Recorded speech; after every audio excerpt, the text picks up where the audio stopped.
بخاری شریف میں حدیث موجود ہے، حضرت اسماء کہتی ہے میری مشرکہ ماں مجھ سے ملنے آئی کئی سالوں کے بعد، دروازے کے باہر آ کے اماں نے آواز دی اسماء تیری ماں آئی ہے۔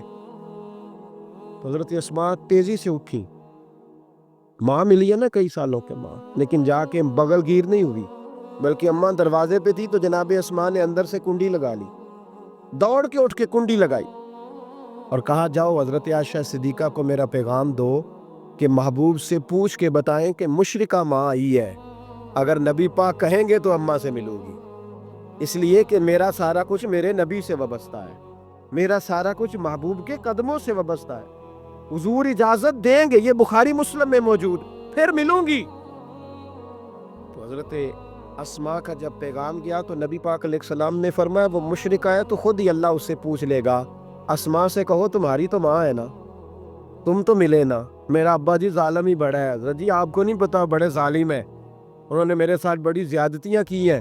او بھائی، میرے محبوب سے بھی ایک صحابی نے کہا تھا یا رسول اللہ آپ کہتے ہیں والدین کی فرما برداری کرو، تو اگر والدین ظلم کرے، والدین اگر ظلم کرے، میرے محبوب کی زبان سے ایک حرف بھی کبھی فضول نہیں نکلا، بلکہ رب جب فرماتا تھا تو محبوب بولتے تھے۔ اس نے ایک دفعہ کہا حضور اگر والد ظلم کرے، نبی پاک نے 3 دفعہ فرما او یظلمو او یظلمو او یظلمو، اگر وہ ظلم بھی کرے ظلم بھی کرے ظلم بھی کرے تو پھر بھی تو نے ماں باپ کی فرما برداری کرنی۔ 3 دفعہ محبوب نے ارشاد فرما۔ حضرت اسماء کہتی ہیں حضور نے فرمایا تیری تو والدہ ہے نا، تو مل۔ پھر پیغام بھیجا کہ یا رسول اللہ وہ کچھ تحفے بھی لائی ہیں، اگر اجازت ہو تو قبول کروں، فرمایا تیرے لیے اجازت ہے۔ حضرت اسماء اتنی مضبوط مسلمان تھی کہ اماں مشرکہ تھی، لیکن اس کے قریب جانا انہوں نے پسند نہ کیا جب تک حضور اجازت نہ دے۔ فرماتی ہیں جب میرے ابا جی ہجرت کے لیے جانے لگے نا غار ثور پہ تو میری ڈیوٹی لگا گئے، کہنے لگے بیٹی تو بڑی ہے، پیچھے ذرا خیال رکھنا۔ کہتی ہیں 60,000 دینار تھے گھر میں، والد گرامی جب گئے تو ہر چیز ہی ساتھ لے گئے، ایک پیسہ نہیں چھوڑ کے گئے۔ کہتی میرے دادا نابینا تھے حضرت ابو قحافہ، بعد میں مسلمان ہو گئے، وہ آئے اور آ کے کہنے لگے اسماء تیرا ابا سارا کچھ لے گیا ہے، کچھ چھوڑ کے بھی گیا ہے۔ تو کہتی ہیں میں پریشان ہو گئی، کیا جواب دوں، دادا جی بوڑھے یہ تو احتجاج کریں گے۔ کہتی ہیں کہا نہیں نہیں بڑی خیر ہے، بڑا کرم ہے، کہا نہیں مجھے بتا کچھ چھوڑ کے گیا ہے، مجھے امید نہیں ابو بکر کچھ چھوڑ کے جائے گا، اور جب محمد ابن عبداللہ صلی اللہ علیہ وسلم پہ خرچ کرتا ہے تو ہر چیز ہی لٹا دیتا ہے، بتا کچھ چھوڑ کے گیا ہے۔ تو حضرت اسماء کہتی دادا جی بوڑھے تھے تو مجھے تجویز آئی، میں جلدی جلدی سے اٹھی، چھوٹے چھوٹے روڑے میں نے ایک گھڑے میں رکھے، اس کے اوپر میں نے ٹاٹ ڈال دیا، میں نے کہا دادا جی پیسے ہیں، ان کا بازو تھام کے تو میں نے وہاں لگا دیا ٹاٹ کے اوپر۔ کہتی ٹاٹ کے اوپر لگایا، یہ نہیں بتایا نیچے کیا، میں نے کہا یہ دیکھیں، کہنے لگی اچھا اچھا ٹھیک ہے، میں نے یہ نہیں کہا پیسے ہیں، غلط بات بھی نہیں کی، اے دیکھیے۔ کہتی ہیں دادا جی کو تسلی ہو گئی، وہ مطمئن ہو گئے، وہ مطمئن ہوئے تو میری آنکھوں میں آنسو آ گئے، میں رو پڑی، میں نے کہا دیکھو رب کریم اس عمر میں مجھ سے کیسی خدمتیں لے رہا، جوان بیٹی، یہ ہمارا ہنستا بستا شہر ہے اور سارے اپنے ہیں ہم آپس میں، لیکن کسی کی جوان بچی اس محلے دار سے جس کو وہ بچپن سے جانتی ہے، کونے میں جوان بچی 20-22 سال کی اگر ماچس لینی چلی جائے تو شور ہو جاتا ہے، وہ بیٹی نکل آئی ہے جی، ابا جی شام کو گھر آئے تو محلے دار غیبت کریں گے، بیٹی تیری جوان وہاں کھڑی تھی، آج سبزی لینے آئی تھی ماچس لینے، ابا درہ نکال لیتا ہے، بیٹی کیسے باہر چلی گئی، بھئی اپنا محلہ ہے، سارے اپنے لوگ ہیں، کیوں پھر بھی نہیں جا سکتی، کیسے گئی؟ 5413 فٹ اونچی غار ہے غار ثور، اور جب ہم وہاں جاتے ہیں تو تجربہ کار حاجی مشورہ دیتے ہیں، کہتے ہیں سویرے سویرے جانا فجر کی نماز کے وقت، ورنہ دوپہر میں جانا بڑا مشکل ہوتا ہے۔ 3 بوتلیں بغل میں پانی کی، رستے میں 4-5 جگہ جو ہے وہ بیٹھنے کی جگہ بنی ہوئی ہے، وہاں ڈھابے ہیں چائے کے، بوتل کے، پانی کے، رستے بن گئے۔ لیکن جب حضرت صدیق اکبر نبی پاک کو لے کے گئے کوئی رستہ نہیں تھا، دشوار گزار گھاٹی تھی، کہنے لگے محبوبہ آپ کو تکلیف ہوگی، آپ میرے کندھوں پہ بیٹھ جائیں، پبا پہاڑ قدم نہیں جے لاؤندا تے سور پہاڑ تے چڑھیا جاندا، او پہ جاندا جے یار نبی دا، اے اصلی دلدار نبی دا۔ حضرت صدیق اکبر حضور کو لے گئے، ڈیوٹی لگائی، فرمایا اسماء میں نہیں چاہتا پریشانی جتنی مرضی ہے، ایمرجنسی جتنی مرضی ہے، پر میری محبت گوارا نہیں کرتی کہ حضور سرکے اور کھجور پہ گزارا کریں۔ بیٹے تازہ کھانا پکا کے پہنچانا ہے۔ 5413 فٹ اونچی غار اور دن کو ڈر آئے۔ حضرت اسماء کہتی ہے میں روز تازی روٹی پکاتی، کھانا تیار کرتی، جب دنیا سو جاتی تو میں پہنچا کے آتی۔ کون حضرت ابوبکر صدیق کی محبت کا اندازہ کرے گا؟ کون اس گہرائی تک جائے گا؟ حضرت اسماء کہتی ہے ایک دن کپڑا ہی کوئی نہیں تھا گھر میں، عورتیں نا سینہ بند باندھا کرتی تھیں، عرب کے لوگ کھلے کپڑے پہنتے تھے تو کمر بند باندھتی تھی، اسے نطاق کہتے تھے۔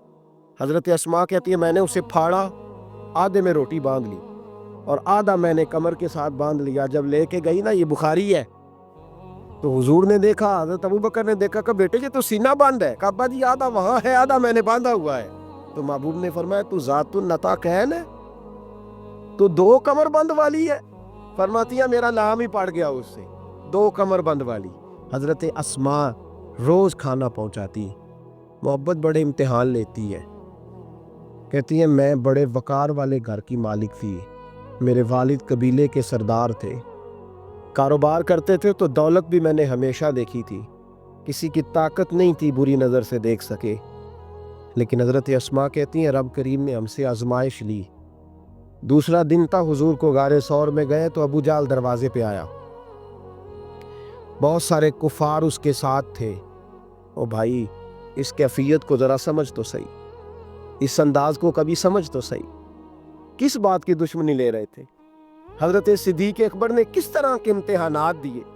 سارے کفار کٹھے ہو کے کہتی ہیں میرے دروازے پہ آ گئے، دستک دی، میں باہر آئی۔ ابو جہل کہنے لگا کہاں گیا ہے تیرا والد محمد ابن عبداللہ کو لے کے صلی اللہ تعالی علیہ وسلم، کہاں گئے؟ جناب اسماء کہتی ہیں اب میرے لیے بڑی مشکل ہو گئی، جھوٹ بولتی ہوں تو شریعت نہیں بچتی، سچ بتاتی ہوں تو وفا نہیں بچتی، کدھر جاؤں؟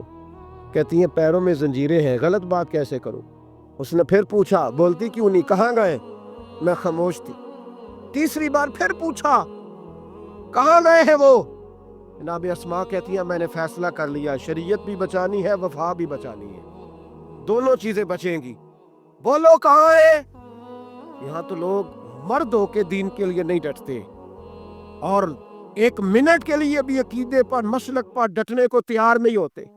لوگ دیکھتے ہیں مجلس کس طرح کی، اس طرح کا رنگ اختیار کر لیتے۔ جناب اسماء ڈٹ گئی، جناب صدیق اکبر کی صاحبزادی، اور کہتی ہے ابو جہل نے جب کہا نا بتا کہاں ہے، فرماتی ہیں پتہ نہیں خدا نے مجھے کتنی قوت عطا فرمائی، میں بولی اور بول کے کہا میں ابو بکر صدیق کی بیٹی ہوں، میں جھوٹ نہیں بول سکتی۔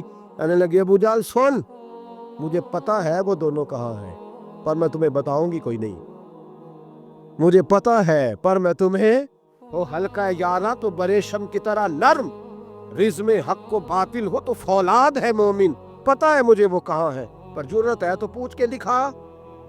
کہتی ہیں چونک تھا مکے کا اور میرا عزت والا گھرانہ تھا، پر ابو جہل نے بھرے بازار میں میرے منہ پہ تھپڑ مار دیا۔ کہتی ہیں میرے کان میں بالی تھی، نیچے پتھر تھا، میں اس کے اوپر گری تو میرا کان پھٹ گیا، لوگوں نے ابو جہل کو پکڑا لے گئے۔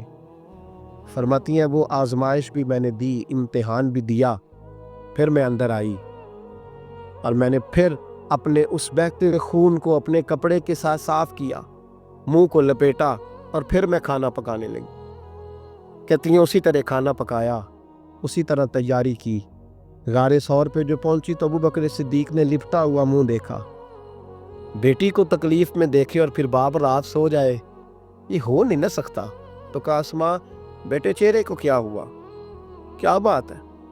عرض کی کچھ نہیں ابا جی۔ فرمایا نہیں بیٹے کوئی تکلیف ہے، کوئی چوٹ ہے؟ نہیں ابا جی کچھ نہیں۔ حضور نے فرمایا اسماء کھول نہ بیٹے چہرہ کیا ہے؟ جناب اسماء نے کپڑا ہٹایا تو خون بہنے لگا۔ کیا ہوا؟ عرض کی حضور کچھ نہیں، ابو جہل آیا تھا، پوچھتا تھا کیا بتاتی، جھوٹ بولتی تو شریعت میں اجازت نہیں تھی، بتا دیتی تو آپ کو تکلیف ہوتی، اس نے نا بڑے چوک میں تھپڑ مارا، میرا کان پھٹ گیا۔ حضور میں نے کچھ بتایا نہیں۔ نبی کریم سید عالم علیہ الصلوۃ والسلام کے ہاتھ اٹھے اور عجیب دعا دی حضور نے۔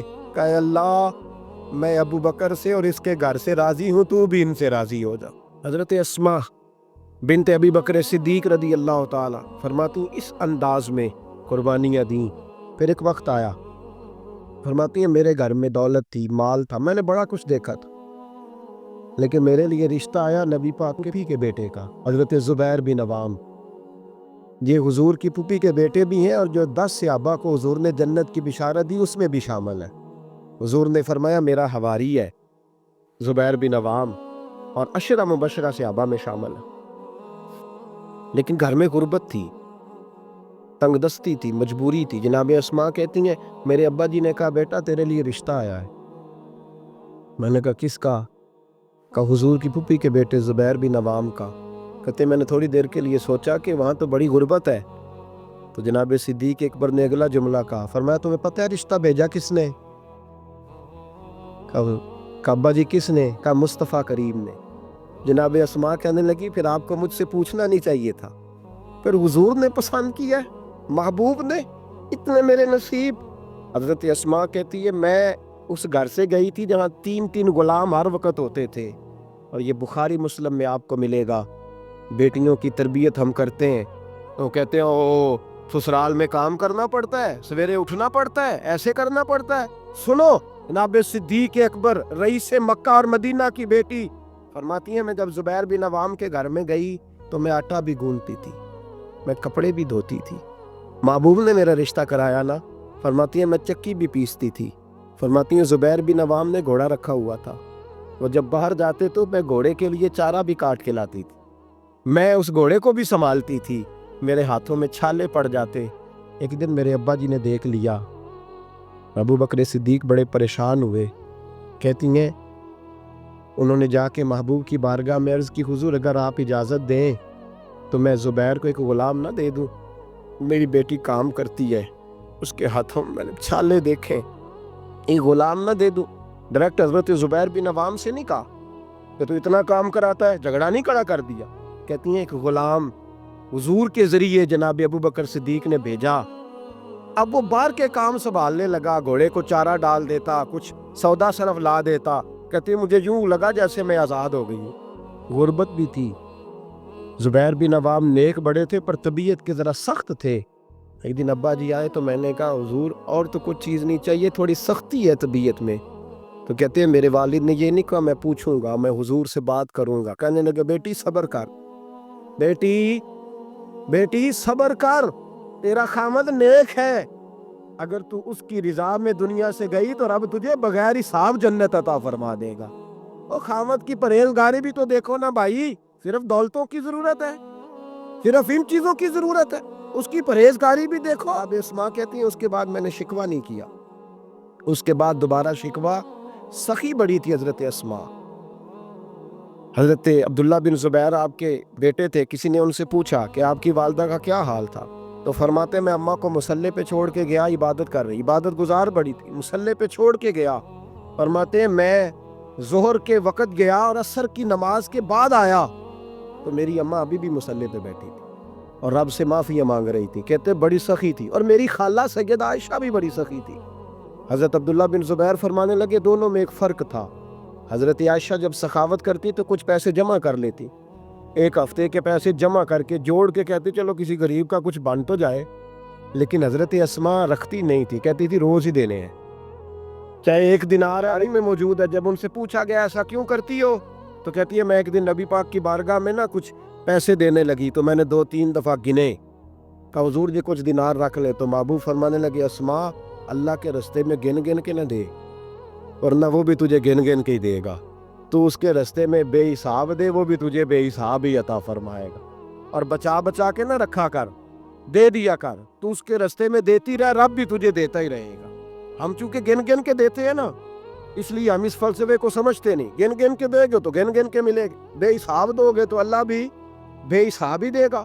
حضرت اسماء کی سخاوت، پرہیزگاری، فرماتی ہیں کہ میں جب مدینہ منورہ ہجرت کر کے سب لوگ چلے گئے تو مسلمانوں کے گھر میں نا بیٹیاں ہی پیدا ہوتی تھی، تو یہودی عورتوں نے شور کر دیا کہ ہم نے جادو کر دیا، ان کے ہاں بیٹا نہیں ہو سکتا۔ تو جناب اسماء بنت ابی بکر صدیق رضی اللہ تعالیٰ عنہ فرماتی ہیں سب سے پہلا بیٹا مدینے میں اللہ نے مجھے عطا فرمایا۔ کہتی ہیں میں نے کہا جاؤ اس کے نانا کو خبر کرو۔ نانے دادے پیار زیادہ کرتے ہیں، نانیاں دادیاں پیار زیادہ کرتے ہیں۔ تو کہتی ہیں کہ میں نے کہا جاؤ نانا کو خبر کرو، تو کہتے جناب صدیق اکبر دوڑے آئے تو پہلے دن کا بچہ ہی اٹھا کے لے گئے۔ ابا جی بات تو سنے، بس ٹھہر جا سن لیتے۔ کہتے لپیٹا میرے عبداللہ کو لے گئے اور سارے مدینے کی گلیوں میں شور کر او یہودیوں نکلو باہر دیکھو، تم کہتے تھے جادو کر دیا ہے، اللہ نے ہمیں بیٹا عطا فرما دیا ہے، دیکھو اللہ نے بیٹا دیا۔ کہتی پھر سارا مدینہ گھما کے تو مصطفیٰ کے پاس لے گئے، کہا یا رسول اللہ دیکھے اللہ نے نواسا دیا ہے۔ کہتی ہیں میرے بیٹے ابھی میں نے دودھ بھی نہیں پلایا تھا، میں نے کہا لے گئے ابا جی اور واپس بھی نہیں لائے۔ کہتے ہیں حضور کے پاس جب لے کے پہنچے تو نبی پاک نے کھجور منہ میں رکھی، اسے دانتوں کے ساتھ اس طرح چبایا کہ ذرے ذرے میں حضور کا لواب دہن شامل ہو گیا۔ وہ کھجور حضور کے لواب دہن میں گویا گون دی گئی۔ فرماتی ہیں اس کو نکال کے تو محبوب نے میرے بیٹے کو گٹی عطا فرمائی، عبداللہ نام رکھا۔ حضرت اسماء کہتی ہے جب واپس آئے میں نے کہا ابا جی میں نے تو ابھی اسے دودھ بھی نہیں پلایا تھا، تو کہنے لگے مبارک ہو، اس کے سینے میں جو سب سے پہلی غذا گئی ہے وہ میرے نبی کا لواب دہن گیا ہے۔ حضرت عبداللہ بن زبیر جوان ہوئے، ابھی 7-8 سال عمر کی تھی کہ تو ان کے والد حضرت زبیر بن عوام حضور کے پاس لے گئے، کہنے لگے یا رسول اللہ اسے بیعت بھی کر لیں۔ محبوب کا بیعت بھی کرا دیا۔ مسلمان تو پہلے ہی تھے، مسلمانوں کے گھر میں یہ وہی بیعت ہے جو ہم اپنے مشائخ کے ہاتھوں پہ کرتے ہیں۔ اس کی اتنی اہمیت ہے کہ حضرت زبیر بن عوام نے 6-7 سال کا بچہ بھی محروم نہیں رہنے دیا، حالانکہ کلمہ تو وہ شروع سے پڑھتے تھے۔ یہ بیعت اگر کلمے کی ہوتی تو وہ تو پہلے پڑھ رہے تھے۔ یہ وہی بیعت ہے جو ہم اپنے بزرگوں کے ہاتھوں پہ کرتے ہیں کہ کوئی بندہ بغیر مرشد کے اور بغیر پیر کے رہ نہ جائے۔ حضرت زبیر بن عوام نے بیعت بھی کرا دیا۔ فرماتی ہیں اب یہی بچے جوان ہوئے۔ حضرت زبیر بن عوام تو جلدی وصال کر گئے۔ حضرت عبداللہ بن زبیر فرماتے ہیں میری اماں کی عمر 100 سال کے قریب ہوئی، نابینا ہو گئی تھی دونوں آنکھوں سے۔ میں کپڑے لا کے دیتا تھا تو حضرت اسماء کا طریقہ یہ تھا کپڑے کو ہاتھ لگا کے دیکھتی۔ 100 سال کی بوڑھی اماں ہاتھ لگاتی، کہتے بیٹے باریک ہے۔ محبوب نے بیبیوں کو چھپ کے رہنے کا حکم دیا ہے، ان کو تھوڑا موٹا کر کے لا۔ کہتے اماں جی آپ نے ہاتھ سے دیکھا ہے، صحیح ہے آپ پہن لے۔ کہتے میری اماں رو پڑتی، کہتے بیٹا بی بی کا زیور اس کا پردہ ہوتا ہے، تو مہربانی کر مجھے موٹا کپڑا لا کے دے تاکہ میں اپنے آپ کو چھپا کے رکھوں۔ میں نے چھپ کے زندگی گزاری ہے، میں چھپ کے اللہ کی بارگاہ میں جانا چاہتا ہوں، مجھے پردے دار رہنے۔ امام حسین رضی اللہ تعالیٰ عنہ کی شہادت کے بعد ان کا جھنڈا حضرت عبداللہ بن زبیر نے اٹھایا ہے، انہی کا جھنڈا۔ یزید جب مر گیا تو مکے مدینے اور حجاز کے جو سارے علاقے تھے ان لوگوں نے حضرت عبداللہ بن زبیر کے ہاتھ پہ بیعت کی تھی، جو حضرت اسماء کے بیٹے تھے، جناب صدیق اکبر کے نواسے تھے۔ وہ خلیفہ بن گئے، امیر بن گئے مسلمان۔ دوسری سائیڈ پہ شام والی سائیڈ پہ عبد الملک بن مروان بنا، اس نے یہ جو تعمیر کعبہ ہوئی ہے دوبارہ سے، جن بنیادوں پہ اب کعبہ ہے انہی بنیادوں پہ حضرت عبداللہ بن زبیر نے بیت اللہ کو بھی دوبارہ تعمیر کروایا تھا، کیونکہ یزید کی فوجوں نے جب حملہ کیا تو بیت اللہ کے کچھ حصے شہید ہو گئے، تو جناب عبداللہ بن زبیر نے اسے بھی دوبارہ بنوایا۔ عبد الملک بن مروان نے حجاج بن یوسف کو ان کے مقابلے میں بھیجا، لڑائی ہونے لگی، 5.5 مہینے جنگ ہوتی رہی۔ حضرت عبداللہ بن زبیر کی فوجیں کچھ تو شہید ہو گئے، لوگ کچھ بکھر گئے، آپ اکیلے رہ گئے۔ کہتے ہیں میری 100 سال کی بوڑھی اماں، میں اماں سے مشورہ کرنے آیا، حضرت اسماء سے۔ بچے اس لیے بزدل ہوتے ہیں کہ باپ انہیں دلیری سکھاتا ہی نہیں۔ کہتے 100 سال کی بوڑھی اور نابینا اماں، کیوں نہیں بچے جہاد کے لیے تیار ہو رہے؟ مائیں کہتی ہیں شاید گھر میں رہیں گے تو موت نہیں آئے گی، شاید ہی اندر رہیں گے تو بچ جائیں گے۔ فرماتے 100 سال کی بوڑھی اماں سے جا کے کہا اماں اب تو میں تقریباً اکیلا رہ گیا ہوں، کیا کروں؟ تو کہتے میری ماں کہنے لگی حضرت اسماء بیٹے پہلے تو یہ بتا کہ تو حق پہ ہے کہ نہیں؟ کہ میں نے کہا اماں ہوں تو میں حق پہ۔ تو کہنے لگے جا پھر میدان میں کھڑا ہو جا اور جا کے لڑ، جب تک رب کو منظور ہوگا تجھے زندگی دے گا، اور بیٹا یاد رکھ جسے شہادت ملتی ہے اسے بھی اللہ کی مدد کے ساتھ ہی ملتی ہے، شہادت بھی اللہ کی مدد سے ملتی ہے، میدان میں جا۔ تو کہتے میں نے اپنی اماں سے کہا اماں یہ جو حجاج ہے بڑا ظالم ہے، سنا ہے جب کسی کو قتل کرتا ہے تو لاش کے ٹکڑے ٹکڑے کر دیتا ہے، وجود سارا کاٹ ڈالتا ہے۔ تو کہتے ہیں میری اماں میرے کندھے پہ تھپکی دے کے کہنے لگی بیٹے بکرے کو صرف ذبح ہوتے وقت تکلیف ہوتی ہے، جب اس کھال اتاری جائے تو کوئی تکلیف نہیں ہوتی، جب اس کا گوشت بنایا جائے تو کوئی تو بیٹے گھبرانا نہ، رہنا میدان کے اندر، دیکھنا میں تجھے بھاگتا ہوا نہ سنوں، جا میرا بیٹا اللہ تیری مدد کرے گا۔ حضرت عبداللہ بن زبیر کہتے ہیں میری ماں کی گفتگو نے میرے وجود کو فولاد کر دیا، فرماتے ہیں جذبہ جہاد میری اماں نے میرے سینے میں بھر دیا۔ جب میں نکلا میدان میں تو حضرت اسماء پھر پکارنے لگی، کہنے لگی عبداللہ یہ یاد رکھنا کہ تم اس کے بیٹے ہو جس کو میرے نبی نے اپنا حواری کہا تھا، اور نبی پاک نے تیرے باپ کو دنیا میں جنت کی بشارت دی تھی، اور یاد رکھنا کہ تیری دادی مصطفیٰ کی سگی پھپھی تھی، اور یہ بھی یاد رکھنا کہ تیرے نانا وہ ہے جنہیں دنیا صدیق اکبر کہتی ہے، اور یہ بھی ذہن میں رکھنا کہ تیری خالہ وہ ہے جو ام المومنین سیدہ عائشہ ہے۔ بیٹا جب میدان میں لڑنا تو اپنے خاندانی وقار کا ضرور خیال رکھنا، یاد رکھنا تم کون ہو، کس کے بیٹے ہو، کس کے بھانجے، کس کے بھتیجے، کس کے نواسے، یہ خیال رکھنا۔ حضرت عبداللہ بن زبیر لڑے اور جب شہید ہو گئے تو حجاج بن یوسف نے ان کی لاش کو چوک میں لٹکا دیا، مکے کے چوک میں جہاں جنت المالا ہے، اس چوک میں ان کی لاش لٹکی۔ 14واں دن ہو گیا لاش کو لٹکے ہوئے تو عبداللہ بن عمر گزرے، فرمانے لگے یہ دیکھو شاہ سوار لٹکا ہوا ہے، اور دیکھو 14 دن بیت گئے، اس کے وجود سے جب بھی کوئی سونگتا ہے اسے میٹھی خوشبو ہی آتی ہے۔ اور عبداللہ بن عمر فرمانے لگے خوشبو کیوں نہ آئے، اس کے وجود میں جو پہلی غذا گئی تھی وہ مصطفیٰ کا لعاب دہن داخل ہوا تھا۔ 14 دن گزر گئے، حجاج نے پیغام بھیجا حضرت اسماء کو میری بات سنو۔ آپ فرمانے لگی میں تو کسی کے پاس نہیں جاتی، اور میں سرداروں کو کیا سمجھتی ہوں، جا دوڑ جا۔ کہنے لگا میں زبردستی بلوا لوں گا، فرمایا طاقت ہے تو بلوا کے دیکھ، میں ابو بکر کی بیٹی ہوں۔ حجاج خود ملنے آیا اور آ کے کہنے لگا میرے بارے میں آپ کا کیا خیال ہے؟ حضرت اسماء کہنے لگی خیال کیا ہونا ہے، نبی پاک نے فرمایا تھا میری امت میں ایک کذاب آئے گا، ایک قاتل آئے گا، کذاب مختار سقفی تھا اور قاتل تو ہے۔ کہنے لگا تجھے پتہ نہیں چلا میں نے تیرے بیٹے کا کیا حال کیا؟ تو جا کہتے ہیں ایسا جملہ کا حضرت اسماء نے کہ میری سوچ ہی بدل دی، میں نے کہا دیکھا میں نے تیرے بیٹے کا کیا حال کیا؟ تو حضرت اسماء کہنے لگی تو نے تو صرف اس کی دنیا خراب کی ہے، اس نے تو تیری آخرت خراب کر دی ہے۔ تو یہ سمجھ نہیں آئی، تو نے دنیا خراب کی، اس نے تو تیری آخرت خراب کر دی، ابھی تو سمجھا نہیں؟ تو کہنے لگا اماں تو بوڑھی ہے، تجھے شاید پتہ نہیں کہ تیرے بیٹے کی لاش لٹکی ہوئی ہے۔ تو کہتے ہیں حجاج کہتے ہیں حضرت اسماء کہنے لگی شکر ہے اللہ کا، شکر ہے اللہ کا، میرے بیٹا لٹک تو گیا ہے پر کسی ظالم کے آگے جھکا تو نہیں نا، شکر ہے اللہ کا۔ اور کہنے لگی شاہ سوار لٹکے ہی ہوتے ہیں، جو شاہ سوار ہوتے ہیں وہ سواریوں پہ ہی ہوتے ہیں، حجاج جا۔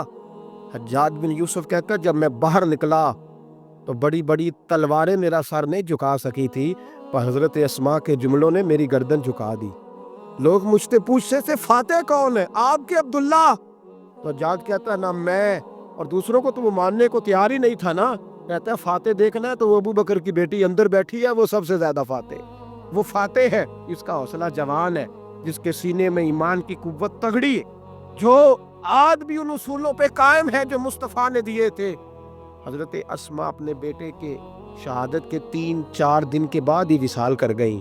100 سال کی اسماء کا جب جنازہ اٹھا تو پھر دیکھا مکے کے لوگوں نے اور مدینے کے لوگوں نے کہ بادشاہوں کے جنازے میں اتنی خلقت نہیں آتی جتنی اس خاتون کے جنازے میں لوگ آئے، اور لوگ کہہ رہے تھے آج وہ خاتون دنیا سے گئی ہے جس خاتون نے اپنی زندگی کے 80 سال رسول اللہ کے دین کو دیے۔ بھائی یہ بات آج اس لیے ان کا ذکر، چونکہ ان کا وصال بھی جمادی الثانی میں ہوا، اس لیے چھیڑا ہے۔ اپنے گھروں کے اندر ہم نے تربیت کا، بیٹیوں کی تربیت کا وہ والا ماحول بنانا ہے جو حضرت اسماء بنت ابی بکر کا تھا۔ ہماری بچیاں کہتی ہیں دکھ ہی بڑے تھے، غربت ہی بڑی تھی، ساری زندگی ٹینشن کی نظر ہی ہو گئی، ہم کیسے جمع ہوتے؟ وہ تو امیر گھر سے غریب گھر میں آئی تھی، غربتوں کی ٹینشن نے کبھی انہیں پریشان نہیں کیا بلکہ ان کے ایمان کو جلا بخشی، توانا رہیں۔ جب مائیں حضرت اسماء جیسی ہوتی ہیں تو بیٹے حضرت عبداللہ بن زبیر جیسے پیدا ہوتے ہیں، اتنے تگڑے اور دلیر بیٹے پھر دنیا کو ملتے۔ اب اپنی بچیوں کی تربیت کریں. سارا دکھ روٹی کا ہی ہے، دولت کا ہی ہے، جائیداد کا ہی ہے، کھانے پینے کا ہی ہے. اور بھی غم ہے زمانے میں محبت کے سوا. کچھ اور بھی توجہ کریں بھائی. یہ تو ایک جوز ہے، تو ایک جوز ہے صرف زندگی کا. باقی ساری زندگی تو آگے بڑھی ہوئی ہے. ان کی تربیت کریں، اصل نہج پر انہیں سمجھائیں. حضرت اسماء نے روشن کردار ادا کیا. تقوی، پرہیزگاری، عبادت، سخاوت، رسول اللہ کی نوکری، نبی پاک کی کامل محبت، اپنے بچوں کی تربیت، حضور کی ہر بات کے ساتھ وفا ان کا ترہ امتیاز رہا. وہ ہمیں سبق دے کے گئیں. اگر دنیا میں زندہ رہنا ہے تو محبوب کے بن کے رہو.